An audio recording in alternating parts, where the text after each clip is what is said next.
This video is made possible by the Signs of Life community on Patreon. Are you ready to take your ambient skills to the next level? Or maybe you're just starting out and looking for more tutorials for the absolute beginner? On Patreon, you'll not only find tons of exclusive tutorials and presets, but you'll also find videos on specific topics such as mixing, compression, arrangements, ambient textures and layering, and so much more. If presets and samples are your thing, you'll also find over 70 Patreon exclusive preset packs, as well as exclusive construction kits complete with MIDI files so you can get a head start on your next track. And finally, if you want personal one-on-one instruction for ambient, sound design, and music production, check out the ambient coaching tier. I've already changed the lives of hundreds of clients, and I know I can do the same for you. So what are you waiting for? Sign up today and join us. Link is down below in the description.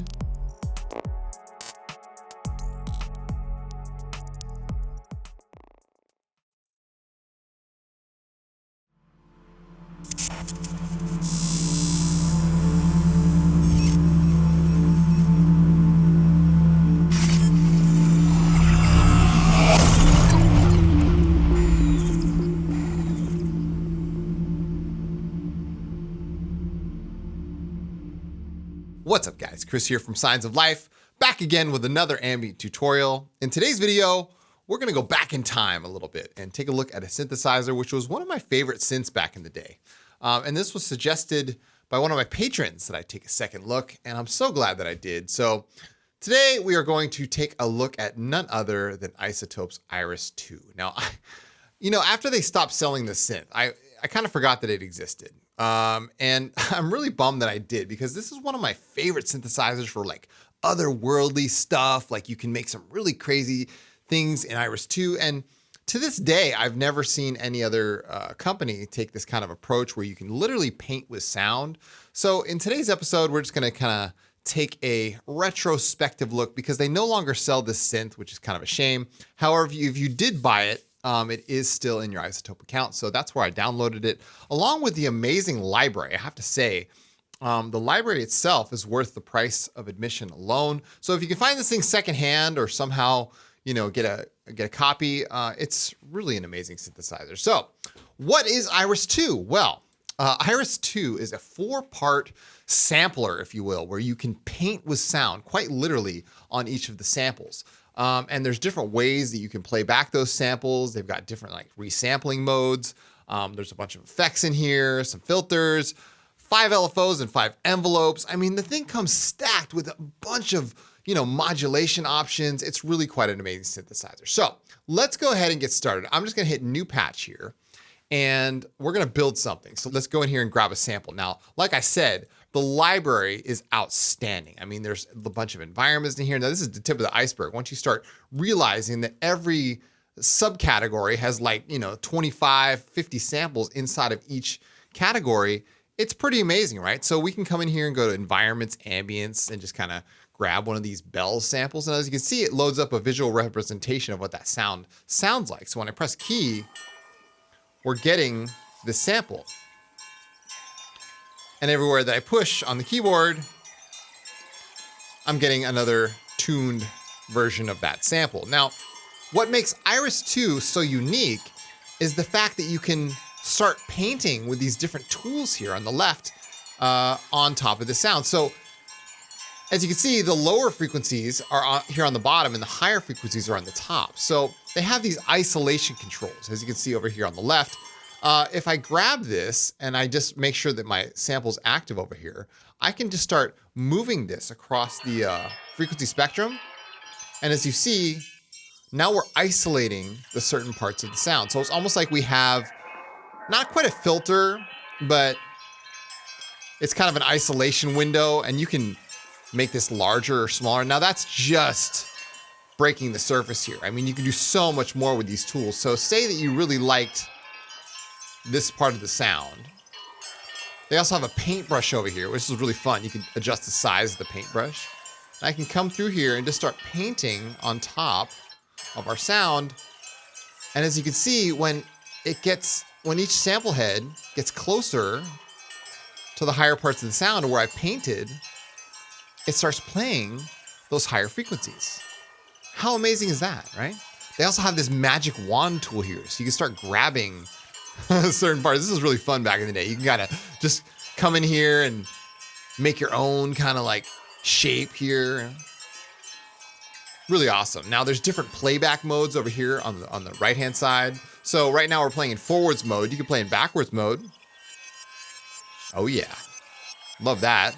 You can go forwards and backwards. So I think when the playheads reach the end, they'll come backwards. Yep, there they go. Right? So you can imagine when it comes to like really deep soundscapes and stuff, you can get some crazy stuff. Let's change our root note to C1 here. Let's see if it'll let me. There we go. We'll go C2. I like it. All right. Now let's load a second sample before we even do anything else, because I love the contrast. So in the synthesizer section, there's tons of synthesizer in here, like so amazing, right? So let's go with the CS80 and we'll just go with like a simple CS80 bass note, right? And so you can see that CS80 bass note is much more straight up in its waveform shape because it's a sampled synthesizer than the bells sample was over here. However, that gives us a nice grounding, right, to the sound. Now, down here at the bottom, you can see there's 5 LFOs, which you can do anything you want with these LFOs. And there's 5 envelopes. Now, interestingly enough, you have to read the manual for this, but if you're looking for the standard ADSR controls, envelope 5 is tied to the ADSR of the master gain. So just so you know, you got to use envelope 5 if you want to get a proper ADSR on this thing. So the attack is measured in milliseconds, so 5,491 milliseconds is basically 5.5 seconds. Same with the decay, lower the sustain down, up the release, and now we've got, you can kind of move these. These are flexible, so you can kind of move this around. Now we got a nice pad sound there. Sounded good, right? Now, like I said, these isolation, tools over here, you can use those, or you can use it with master filter. Now, I get why they didn't allow you to have a filter on every single oscillator, because these are like filters themselves, right? If I just wanted to filter out the higher parts of this frequency and just isolate that, I could. So that's cool. Lower this down a little bit. That works. All right. Now, the filters do sound pretty good in Iris, so as you can see, now we're filtering out some of those frequencies with our New York low pass filter. Got some resonance controls over here. Now we're looking at the all page, which you can load up 4 samples at one time. You can actually just look at one if I wanted to and get some more detailed, frequency painting here. I can come through with my magic wand. Pretty nice. I like that. There's undo features, so if you didn't like the frequencies that you selected, you can undo that. Let's go back to all.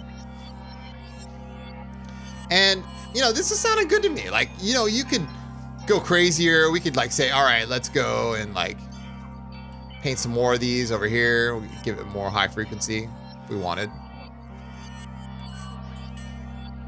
Nice. Okay. Happy with that.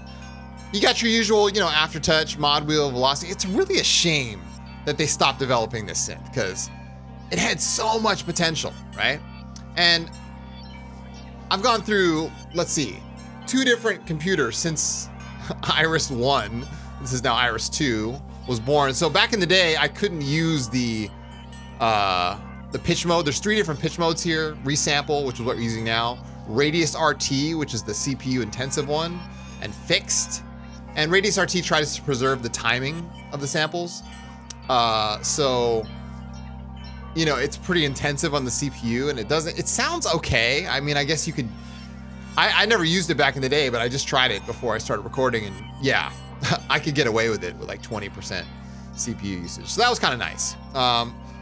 Before we go over to the mix section and the effects section, let's load another sample here. Let's load up I don't know,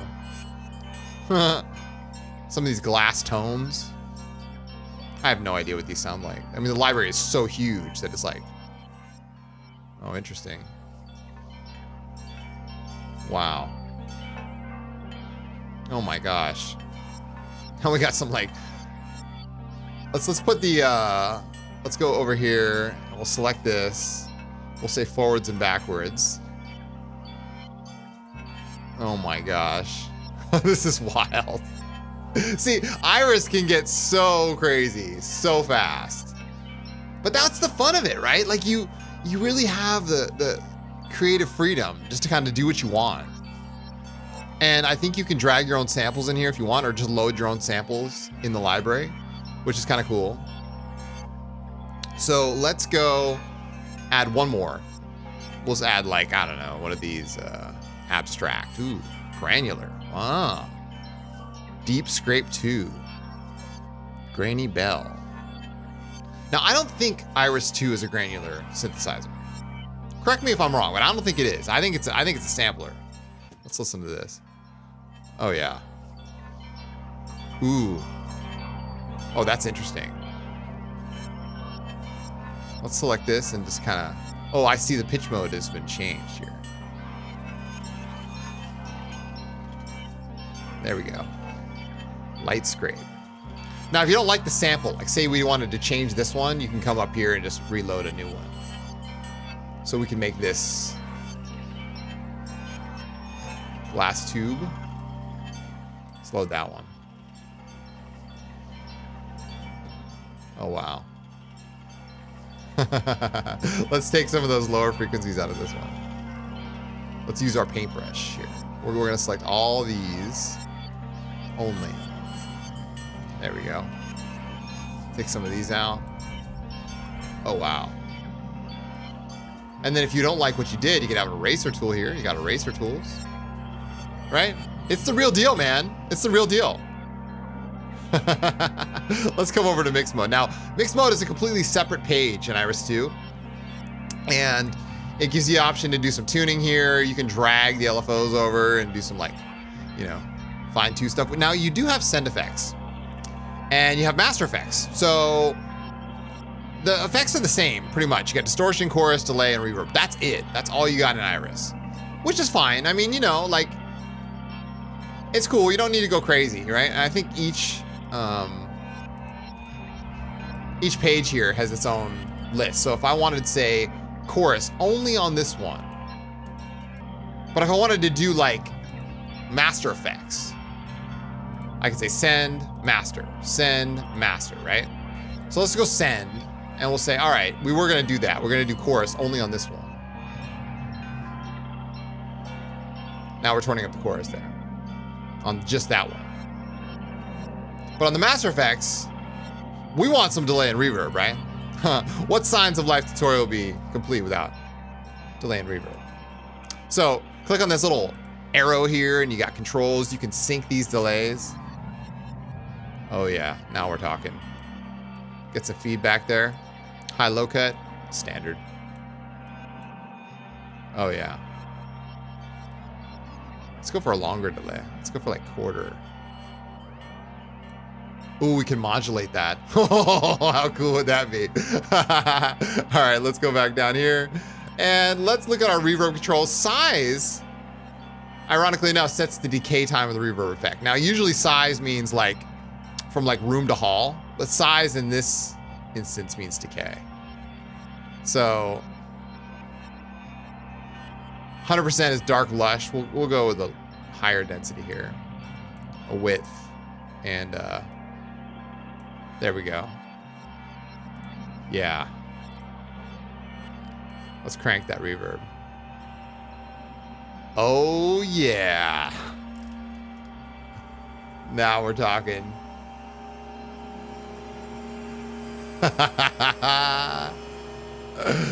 Oh man, Iris 2, y'all. Listen to that. That is simply gorgeous. And I don't know any other synthesizer other than Omnisphere 2 or maybe even like UVI's Falcon, but no other synthesizer to this day came up with a concept like this and then just really went all in. Like, this is like incredible. I love it. So like I said, if you can find this secondhand, or, you know, you've got an extra copy in your iZotope account, because they were giving it away for like dirt cheap for a while. I mean, it is such a worthy addition to anyone's arsenal. Oh, it's gorgeous. Thank you guys so much for watching. I truly appreciate it. I've got a whole bank. I think so. There were some really good Iris banks back in the day. One of them being Luftrum's bank for it. Man, if this synth was still around, I'd do a bank for it. It's so good. It really is one of the best, one of the greatest of all time. Hang it on the wall. Anyway, if you want more exclusive content just like this, be sure to check out my Patreon. There we do tutorials like this and bonus episodes all week long.